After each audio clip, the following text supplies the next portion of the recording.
Fi'n enjoyo, fi'n sged stiff dyma bach.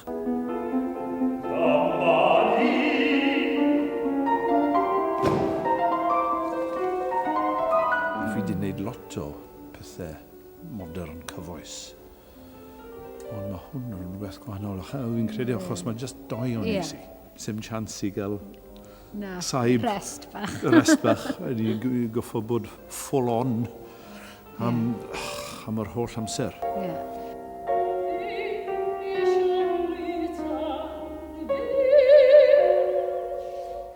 Hefyd, mae rhaid i ni newid oedran o act 1 i act 2 i act 3. A mae hynna wedyn yn rhywbeth arall i feddwl am. A sut mae rhaid yr oedran yn y corff ac yn y llais.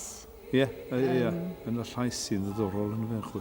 Yn enwedig yn act 3 rwan. Mae'r cyfarwyddwr wedi gofyn am i ni fod wedi blino fel pobl oedrannus. Wedyn mae eisiau clywed hynna yn sut da ni'n rhoi drosodd y gerddoriaeth. Yn y lleisio.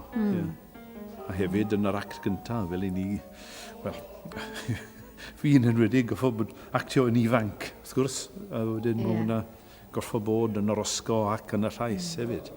So mae rhaid i'r cyffro 16 oed yna fod yn y brawddegu ac yn sut da ni'n anadlu ac yn rhoi drosodd yn gorfforol. So mae hyn i gyd yn...